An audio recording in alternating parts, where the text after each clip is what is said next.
अस्सलाम वालेकुम, hello and welcome to Sports Room. मैं हूं आपका मेजबान नजीबुल हसनैन और रिवायती हरीफ की सरजमीन पर वर्ल्ड कप का मिशन पाकिस्तान टीम आज भारतीय शहर हैदराबाद दक्कन पहुंचेगी। ग्रीन शर्ट्स जुम्मे को न्यूजीलैंड के खिलाफ अपना पहला वार्म अप गेम खेलेंगे। जी नाज़रीन, आज स्पोर्ट्स कॉरेस्पॉन्डेंट शोएब जट हमारे साथ हैं। शोएब, अस्सलाम वालेकुम, वेलकम टू द शो। इससे पहले कि हम आपकी बात सुने, चेयरमैन मैनेजमेंट कमेटी इस वक्त कुछ बात कर रहे हैं। ज़का अशरफ, आइए उनकी तरफ पढ़ते हैं। लेट होने की क्या वजह थी? क्या खिलाड़ियों की जानिब से या आपकी जानिब? नहीं, खिलाड़ी खेल रहे थे ना, उधर गए हुए थे अपना ये श्रीलंका में टूर्नामेंट में थे। कोई शराइत ऐसी तो नहीं थी कि जिसके ऊपर वो दस्तखत उसकी वजह से नहीं करना चाहते? नहीं, ऐसी बात नहीं है। वो बिजी थे ना अपने टूर्नामेंट में, फारग हुए थे, इधर आए हैं, सबने बैठ के एक ही मीटिंग की उसमें। मोहम्मद हफीज जो थे वो टेक्निकल कमेटी से स्टेप डाउन किए, क्या ऐसी वजूहत हुई कि मोहम्मद हफीज के? देखिए जी, बात यह है कि मोहम्मद हफीज ऑल्दो के बड़ा प्लेयर है, बहुत बड़ा नाम है और बड़ी मैं इनकी इज्जत करता हूँ।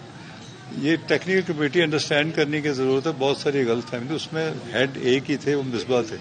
बाकी वो जिसको चाहे इनवाइट करें, वो आके उनके मशवरे लें, जो भी पाकिस्तान के लिए बेहतर है वो करें और तजावीज़ उन्होंने मुरतब करनी है। तो बाकी जितने हैं वो सब बाय इन्विटेशन है और उसके जो हेड जो है वो मिसबा लाके। साहब, आपने बाबर आजम ने आपसे एक वादा लिया शदाब खान को ड्रॉप करना, अगर उन्होंने परफॉर्म ना किया तो नहीं, ऐसी बात नहीं है। लेकिन जब हम घर में बैठते हैं तो बहुत सारी चीजें डिस्कस होती हैं। हम टीम के साथ भी बैठते हैं, प्लेयर्स भी। तो जितने प्लेयर्स हैं ये तो अपने बच्चे हैं ना, तो they are playing for Pakistan. तुम्हारे तो उनके लिए जज्बात वही हैं जो अपने बच्चों के लिए होते हैं। वो बैठे हैं, उन्होंने कहा है, हमने एक एक चीज खुल के बात की है और जाहिर है बाबर आजम भी ये चाहता है कि हमारी टीम परफॉर्म करे। जो प्लेयर परफॉर्म नहीं करेगा डेफिनेटली वो उसको लाइबिलिटी अपने पीछे तो नहीं लेके जाएगा।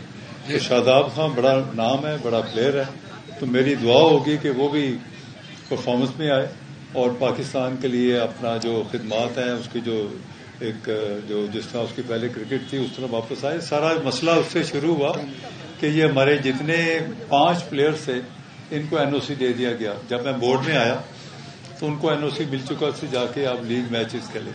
मैंने आते ही बोर्ड में कहा और बोर्ड के लोग इसकी गवाही देंगे, मैंने कहा था ये सब जा रहे हैं, मुझे डर है कि कोई इंजरी ना हो जाए।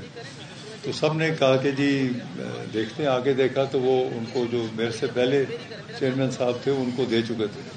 तो और उनके लेने के बाद उन्होंने जो लीग के जितने और कंट्रीज के जो है उनके साथ उन्होंने एग्रीमेंट भी कर लिए थे। तो फिर मैंने मुनासिब ना समझा कि इनके हो चुके हैं, एग्रीमेंट भी हो चुके हैं, तो इनको हम रोकना मुनासिब नहीं था। और वही मेरा खदशा था, वो जो उधर गए फिर टू मच ऑफ जो एक्सर्शन होती है, स्ट्रेस होता है।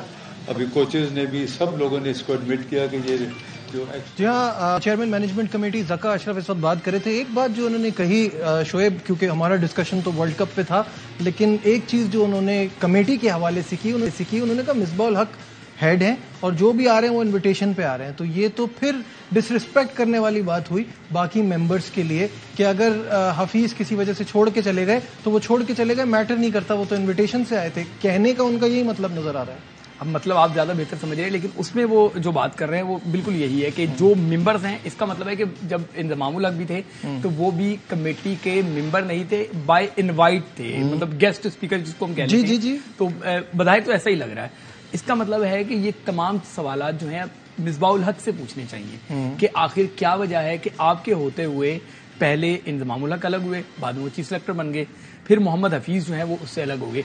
इसका मतलब है कि चेयरमैन क्लियर है, चेयरमैन ने सीधे पास जो है चूज कर लिया है कि सिलेक्शन के मामला इंजमामुल हक देखेंगे, कप्तानी बाबर आजम देख रहे हैं, टीम डायरेक्टर मिकी आर्थर हैं। इसी तरीके जब आप टेक्निकल कमेटी बनाते हैं, टेक्निकल कमेटी जो है, टेक्निकल कमेटी में फिर बाकी लोगों के नाम जो आप देते हैं अपने ग्रुप्स में और सब जगह, तो वो तो आप फिर उनको इंडोर्स कर रहे हैं ना कि ये टेक्निकल कमेटी का हिस्सा है। तो हिस्सा हो ना, देखिए जब सामने लिखे ओनली ऑन इनविटेशन, ना इनकी बात सुनी जाएगी, ना इनकी बात की कोई वेटेज होगी, और अगर ये छोड़ के जाएंगे तो हम कहेंगे कि सिर्फ मिसबाउल हक संभालेंगे। देखिए अभी मुझे जो उनको सुन के लग रहा है, क्योंकि मैं उस टाइम वहां नहीं हूं कि ज्यादा बेहतर तरीके से, जो सुन के लग रहा है वो ये है कि उन्होंने कहा है कि हमने उनकी सिफारिशात ले ली हैं, इम्प्लीमेंटेशन जो है वो करेंगे मिसबाउल हक। उन्होंने भी फाइनल वर्डिक्ट देना है कि जी ये मिसबाउल हक की हैं, सॉरी मोहम्मद हफीज की हैं, ये इंजमाम उल हक की हैं, ये मिकी आर्थर की हैं, ये इनकी है, मैंने सबसे बातचीत कर ली है।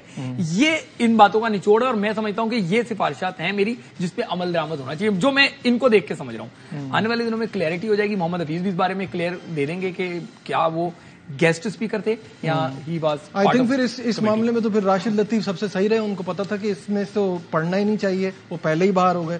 खैर, मूविंग ऑन, वर्ल्ड कप के स्क्वाड के हवाले से बात करते हैं। देर से पहुंचा, वक्त कम है और उसके बाद अब जाके हमको अपना पहला वार्म अप गेम खेलना है अगेंस्ट न्यूजीलैंड, जो कि एक बड़ी इंपॉर्टेंट साइड है, एक बड़ी साइड है, क्योंकि हम थोड़ा सा ये भी बात कर रहे हैं काफी दिन से कि हम एक्सपोज हो गए बिल्कुल एंड टाइम पे जाके। तो अब आप इस तैयारी को कैसा देखते हैं? हमको कोई कैंप भी नहीं मिला, कुछ नहीं मिला, क्या कहेंगे?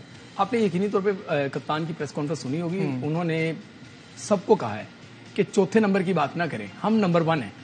ये ऐसा ही अज़म लेके वो एशिया कप के लिए भी गए थे, लेकिन अनफॉर्चुनेटली वहां हम चौथे नंबर पे आए।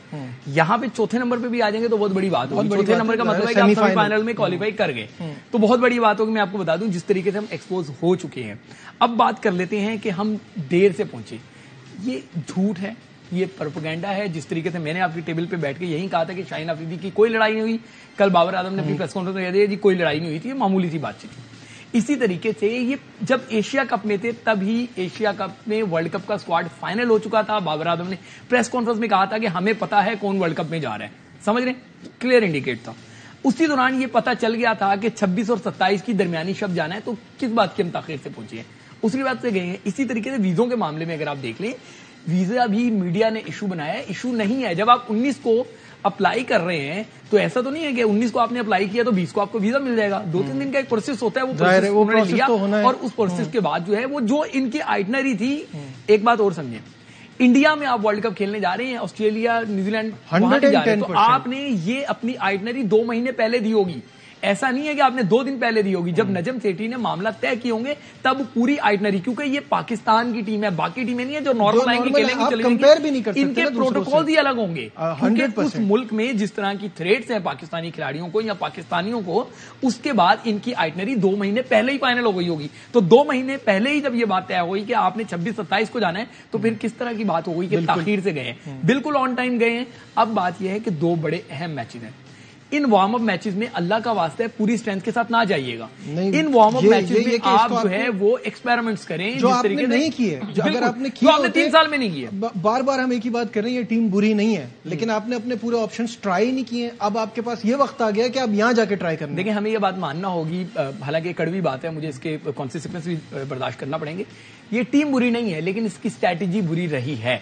अल्लाह करे कि अब इनकी आगे परफॉर्मेंस बुरी ना रहे, क्योंकि परफॉर्मेंस पे ही मैटर करता है। और मैं समझता हूं कि आप रैंकिंग के नंबर 1 खिलाड़ी हैं, तो अब आपको टीम भी नंबर 1 बनानी है, रैंकिंग में नहीं, वर्ल्ड चैंपियन बनना। बिल्कुल सही है। Former captain of Pakistan Salman but भी हमारे साथ हैं, से भी बात करेंगे। सलमान, जो एशिया कप में हमारे सामने हुआ, सबके सामने है, बहुत बुरी परफॉर्मेंस रही और उस परफॉर्मेंस के बावजूद हमने ज्यादा तब्दीलियां नहीं की, एंड राइटली सो, क्योंकि थोड़े दिन में ही वर्ल्ड कप है। हसन अली की शमूलियत को कैसा देखते हैं? और जमान खान रिजर्व में है, तो क्या इस पर क्या कहेंगे? आई थिंक एक्सपेक्टेड ही था कि बहुत ज़्यादा चेंजेस नहीं होंगे स्क्वाड के अंदर, और आपने देखा कि मोस्ट ऑफ द टीम वही है, और जो प्लेयर्स एशिया कप के लिए इन फर्स्ट प्लेस अनाउंस हुए थे उन्हीं पर ट्रस्ट किया गया है। Hasan Ali yes, because injuries हैं, आप हसनैन इंजर्ड हैं, एहसान उल्लाह जो हैं वो भी रिकवर नहीं कर सके अपनी एल्बो इंजरी से अभी तक, नसीम शाह बाहर हैं, तो 3 तो ये हो गए। अब हारिस रऊफ और वो अंदर हैं ऑलरेडी टीम के, शाहीन अफरीदी, वसीम जूनियर 2 साल से टीम के साथ हैं, वो भी अंदर हैं। तो ऐसे में जमान खान और हसन अली में आई थिंक उन्होंने ये देखा है कि मिडल ऑफ द इनिंग्स में पाकिस्तान विकेट्स नहीं ले पा रहा। पहले 10 आखिरी 10 का इतना इशू नहीं है, मिडल में हम पार्टनरशिप को कंट्रोल नहीं कर पा रहे। और हसन की खासियत ये रही जब वो चैंपियंस ट्रॉफी में कि अपनी मिडल में आके वो विकेट्स लेते थे पाकिस्तान के लिए, तो शायद उस एक्सपीरियंस का उन्हें एज दिया गया है। और बाय एंड लार्ज जिस ग्रुप को कह लीजिए कि कैप्टन लीड करते रहे 2 साल से, जो कोर ग्रुप रहा है, उसमें ज़्यादा चेंजेस नहीं किए गए, जो कि वर्ल्ड कप से पहले सेंसिबल भी नहीं होना। ये बात तो ठीक है, और मुझे ऐसा लगता है कि जो लोग हसन अली के अगेंस्ट बात कर रहे हैं, ऑब्वियसली हमने भी उनके स्टैट्स दिखाए हैं कि पिछले 3 साल के हसन अली कुछ और हैं और उससे पहले के हसन अली कुछ और हैं, लेकिन आपके तो बैकअप का बैकअप भी इंजर्ड है, आपके पास ऑप्शन की बहुत ज्यादा कमी है, क्या ये बात सही है शोएब? नहीं नजीब, मैं इसको एक और तरीके से देखता हूँ। ये बात बिल्कुल सही है कि हसन अली मिडिल के ओवर में अच्छा परफॉर्म कर लेते हैं, एज अ बॉलर मैं बात कर रहा हूँ। लेकिन हारिस रऊफ कहाँ पे बॉल करते हैं? वो भी मिडिल ओवर में आके बॉल करते हैं 12-13 ओवर के बाद। तो नया बॉल कौन करेगा, नजीब या शोएब जट? ये एक दर्दे सर है मेरे नजदीक पाकिस्तान टीम के लिए। शाहीन शाह अफरीदी सबको पता चल गया है कि 50 ओवर की क्रिकेट में 2 से 3 ओवर में अगर उनको विकेट ना मिले तो वो इतने इंपैक्टफुल नहीं रहते। जब आपका एक प्राइम बॉलर अगर उसको शुरू में विकेट ना मिले तो वो इतना ज्यादा इंपैक्टफुल नजर नहीं आता, इतनी ज्यादा उसकी ग्रिप नजर नहीं आती। तो दूसरे एंड से तो फास्ट बॉलर नए बॉल का कोई है ही नहीं। क्या पाकिस्तान क्रिकेट बोर्ड ने सोचा कि हमने क्या किया? अब जो जमान और हसन की बात कर रहे हैं, इन दोनों में एक डिफरेंस समझिए। Hasan Ali fast bowling allrounder है, जमान खान एक फास्ट बॉलर है। आप पूरी दुनिया में इस टाइम जो मॉडर्न डे क्रिकेट खेल रहे हैं वो फास्ट बॉलिंग ऑलराउंडर को साथ लेकर चलते हैं। पांड्या आप देख लें, बेन स्टॉक देख लें, बाकी लोगों को देखें, उनके पास क्या क्या है। हमारे पास क्या है? हमारे पास कुछ भी नहीं है। बड़ा अनफॉर्चुनेट है कि हम अब्दुल रज़ाक के खित्ते से ताल्लुक रखते हैं। इस जमीन ने अब्दुल रज़ाक जैसा फास्ट बॉलिंग ऑलराउंडर पैदा किया। क्या हमारे पास कोई फास्ट बॉलिंग ऑलराउंडर है? इस टीम के लिए हमारी दुआएं बहुत ज्यादा अहमियत की हामिल है। दुआएं टेक्निकल अगर देखा जाए तो हम बहुत सारे फ्लॉज नजर आ रहे हैं, बहुत सारी चीजें नजर आ रही, but I don't want to sound disappointed. बार बार यही बात कह रहे हैं, टीम बुरी नहीं है, स्ट्रैटेजीज बुरी थी। अगर इसको सही से लड़ाया जाए, स्ट्रैटेजीज बनाई जाए और जो ऑप्शंस हमारे पास थे उनको हमने यूटिलाइज नहीं किया। वार्म अप गेम्स 2 बड़ी टीमों के साथ एक गोल्डन अपॉर्चुनिटी है कि उनको ट्राई करें, पूरी स्ट्रेंथ के साथ नहीं जाए, इन मैचेस से फायदा नहीं होगा। यहां लेते हैं एक छोटा सा कमर्शियल ब्रेक से वापस आएंगे, डिस्कशन को आगे बढ़ाएंगे, हमारे साथ ही रहिए। Glad to have you back once again to Sports Room. Shoaib Jutt studio में हमारे साथ मौजूद है और वीडियो लिंक पे सलमान बट हमारे साथ हैं। सलमान, मुझे ये बताइएगा, क्या आपको ऐसा लगता है, बार बार हम कप्तानी की बात करते हैं, तो क्या कप्तानी के दबाव की वजह से बाबर आजम उस तरह की बारी नहीं खेल पा रहे जिसके लिए वो मशहूर है? क्या ये दबाव है उनके ऊपर?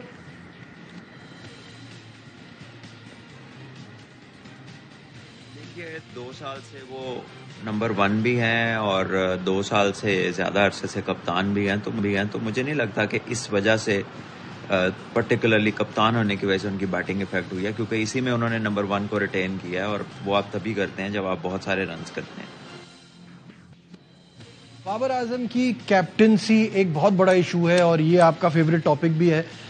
मैं तो इस बात पे बिलीव करता हूं कि बाबर ऑब्वियसली एक ग्रेट प्लेयर हैं, बट कप्तानी में उनके कुछ फ्लॉज हैं जिनको उनको बहुत जल्दी ठीक करना होगा। इस पे क्या कहेंगे? नजीब, बुरा नहीं मनाइएगा, मुझे आपको थोड़ा सा क्रैक करना पड़ेगा। बाबर आजम ग्रेट बनने के रास्ते पे हैं। ग्रेट बनने के लिए उन्हें वो सफर तय करना है जो जहीर अब्बास ने किया, जो जावेद मियादाद ने, जो मोहम्मद यूसुफ ने किया, यूनुस खान ने किया, इंजमामुल हक ने किया। ये तमाम लोगों ने वो सफर तय किया है। बाबर आजम को अभी ये सफर तय करना है। आपको इसको फर्क को समझना होगा। बाबर आजम सुपरस्टार हैं लेकिन ग्रेट बनने के रास्ते पे हैं। इस ग्रेट बनने के रास्ते के लिए अब उनको बड़ी कामयाबी की भी जरूरत है, उनको बड़ी परफॉर्मेंसेस की भी जरूरत है। जब तक बड़ी परफॉर्मेंसेस नहीं देंगे, बड़ी टीमों के खिलाफ बड़े क्रूशियल मैचेस में परफॉर्मेंस नहीं देंगे, अपनी परफॉर्मेंसेस से जितवाएंगे नहीं। छोटे मैचेस जितवा रहे हैं, बायलैटरल सीरीज जितवा रहे हैं, लेकिन हम बात कर रहे हैं, देखिए यार, इंग्लैंड के खिलाफ भी उनकी अच्छी परफॉर्मेंस है, मैंने फिर आपको कहा कि बायलैटरल सीरीज में जितवा रहे हैं। एक मेगा इवेंट की बात कर रहे हैं। आखिरी 3 वर्ल्ड इवेंट जो हुए और एक एशिया का इवेंट हुआ, उसमें आप देखें ना, एक नेपाल के खिलाफ 151 रन की बारी के अलावा आपके हाथ क्या आया? आपके हाथ कुछ भी नहीं आया। गालिबन 153 है न्यूजीलैंड के खिलाफ, अदरवाइज आपके कप्तान कुछ भी नहीं कर सके। तो हमें इस कप्तान से, जो रैंकिंग का नंबर 1 खिलाड़ी है, जिस तरह सलमान बट भी कह रहे हैं, रैंकिंग के नंबर 1 खिलाड़ी से हमें नंबर 1 परफॉर्मेंस चाहिए। अब ये इतना परफेक्ट टाइम है बाबर आजम के लिए अपने आप को मनवाने का, क्योंकि डेड ट्रैक, जिन ट्रैक्स पे बॉलर्स को हेल्प ही नहीं मिलेगी, स्पिनर्स को हेल्प मिलेगी। लेकिन वरी टफ साइन ये है कि बाबर आजम अमूमी तौर पे देखा गया है कि अफगानिस्तान के राशिद खान से लेके इंग्लैंड के आदिल राशिद तक सबके आगे फंसते हैं। तो ये बड़ा एक वरीड पॉइंट है। तो मुझे लगता है कि अब बाबर को अपने आप को मनवाना होगा। ठीक है, बाबर को तो मनवाना है, बात साथ साथ खेलने के हवाले से भी है। सलमान का वहां खेलने का एक्सपीरियंस भी है। सलमान, मुझे ये बताइएगा कि भारत में खेलने का दबाव कितना होगा, क्योंकि मोस्टली ऑलमोस्ट सारे प्लेयर वहां पहली बार खेल रहे हैं, तो वहां की कंडीशन कैसी होगी और कितना डिफिकल्ट होगा?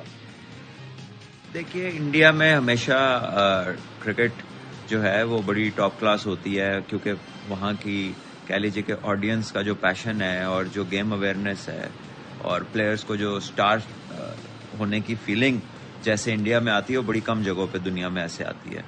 सो आई थिंक एक्साइटिंग टाइम है पाकिस्तान के प्लेयर्स के लिए, स्पेशली उनके लिए जो कभी इंडिया में पहले नहीं खेले। बाकी है कि पिचेस तो काफ़ी अच्छी होती हैं उधर यूजुअली, और जब से IPL हो रही है और अब उसको इतने साल हो गए तो एक इंफ्रास्ट्रक्चर पे बहुत काम हुआ है वहाँ पर। So I think facility wise it's a great place. उसके अलावा ऑब्वियसली कह लीजिए कि जो इंडिया का मैच है वो हमेशा से एक इम्पॉर्टेंट गेम रही है, और उसके जो अगर अच्छे नताइज हों पाकिस्तान के हक में हों तो उसका एक पॉजिटिव इफेक्ट होता है, और ना हो तो फिर तनकीद भी होती है। तो ये दोनों चीज़ें हैं, लेकिन प्लेयर्स को इसे पॉजिटिव लेना चाहिए और एक अपॉर्चुनिटी तस्वर करके इसके लिए मेहनत करनी चाहिए। शोएब, ये बात तो बिल्कुल दुरुस्त है कि इंडिया में खेलना आपको ओवरनाइट स्टार बना देता है, तो हीरो से जीरो और जीरो से हीरो बनने का एक सफर है वहां पे। अच्छा खेलेंगे तो वाह भी मिलेगी, और बुरा खेलेंगे तो वो आपका टूर उस तरह से भी नाइटमेयर के तौर पे भी यादगार रहेगा। तो इन प्लेयर्स के लिए अच्छा मौका भी है। देखिए, 2 एग्जांपल मैं आपको दूंगा। अगर मैं गलत नहीं हूं तो 87 में सलीम जाफर, और अगर मैं गलत नहीं हूं तो 2011 में मिसबाउल हक सेमीफाइनल में। ऑल्दो के उन्होंने तो इनिंग को लंबा किया था, लेकिन लोग आज भी उन पे तनकीद करते हैं। सही है ना? तो ये बात बिल्कुल सही है कि वो ऐसी जगह है, ऐसा स्टेज है जहां आप सुपरस्टार भी बन सकते हैं, और ऐसी जगह है कि जहां सुपरस्टार से आपका सफर रिवर्स भी शुरू हो सकता है। तो मेरी दुआ है कि हमारी टीम सुपरस्टार से आगे जाए। मुझे भी ये लगता है, मैं काफी अरसे से ये बात कर रहा हूं, इनफैक्ट आपके साथ पहली ट्रांसलेशन में भी बात की है, इंडिया वाला मैच मेक एंड ब्रेक है फॉर पाकिस्तान। अगर पाकिस्तान ने 14 तारीख का इंडिया का मैच जीत लिया तो मुझे पाकिस्तान सेमीफाइनल के साथ फाइनल में भी नजर आ रहा है। सेमीफाइनल में पहुंच गया तो फाइनल आपको वेलकम करेगा, बट अगर वो मैच खुदा न खास्ता आपके हाथ से निकल गया तो आप इतना ज्यादा क्रिटिसिज्म होगा। हम जो पाकिस्तान का मीडिया है वो तो करेगा, लेकिन जो इंडियन मीडिया है आप सोच नहीं सकते कि उनका क्रिटिसिज्म का स्टाइल क्या है, तो वो पाकिस्तान टीम को उठने नहीं देगा। अच्छा, इंपॉर्टेंट खबर ये, चलते चलते इस पर भी बात कर लेते हैं। बाबर आजम की नंबर 1 पोजीशन खतरे में पड़ गई है। शुभमन गिल दूसरे नंबर पर आ गए और सिर्फ 10 पॉइंट्स का फर्क रह गया है। मेरे हिसाब से रैंकिंग इज इररेलेवेंट, क्योंकि इसमें ये नहीं पता चल रहा होता आप किस बड़ी टीम के खिलाफ खेले, कितने इंपॉर्टेंट प्लेयर्स वहां थे, but still it matters psychologically. तो शुभमन गिल जिस तरह से खेल रहे हैं, भारत में जो बड़े बड़े स्कोर बन रहे हैं, उसको देखते हुए शोएब, आखिरी सवाल, पाकिस्तान को कहां खड़ा देखते हैं? मुझे पाकिस्तान, मैंने कहा कि इंडिया का मैच अगर आपने पकड़ लिया तो मुझे पाकिस्तान सेमीफाइनल और फिर फाइनल आपको वेलकम करेगा, और इंडिया का मैच नहीं हुआ तो फिर आप पाकिस्तान को जल्द पाकिस्तान में वेलकम करेंगे। तो डिफिकल्ट सिचुएशन है पाकिस्तान के लिए। और रैंकिंग के मैं बता दूं कि डेल स्टेन भी बहुत लंबा अरसा रैंकिंग में नंबर 1 रहे हैं। हाशिम आमला बहुत ही लंबा अरसा नंबर 1 रहे हैं। एबी डिविलियर्स बहुत अरसा लंबा अरसा नंबर 1 रहे हैं। क्या उनकी टीम कभी चैंपियन बनी है? तो इसलिए उनको बड़ा प्लेयर जरूर कहा जाता है, लेकिन ग्रेट प्लेयर्स में ये कहा जाता है कि अचीवमेंट उनके पास नहीं है। हाशिम आमला ने जितनी परफॉर्मेंस दी है कोई उन पे डाउट नहीं, डेल स्टेन पे कोई डाउट नहीं, एबी डिविलियर पे डाउट नहीं, बट सारे बड़े प्लेयर्स हैं, उनकी शेल्फ सारी खाली है। ठीक है, सही है। तो पाकिस्तान के लिए बहुत सारी दुआएं हैं, और आज रात पहुंच जाएगी हैदराबाद दक्कन, और फिर उसके बाद अपनी तैयारी और वार्म अप मैच। सो हमारी तरफ से बहुत सारी बेस्ट विशेस हैं, और आपको अपडेट करते रहेंगे इंडिया से पाकिस्तान टीम की तैयारी के हवाले से, और wishing Pakistan team very best. आज के प्रोग्राम में बस इतना ही। दीजिए अपने मेजबान नजीबुल हसनैन को इजाजत। अपना बहुत ख्याल रखिए। अल्लाह हाफ़िज़।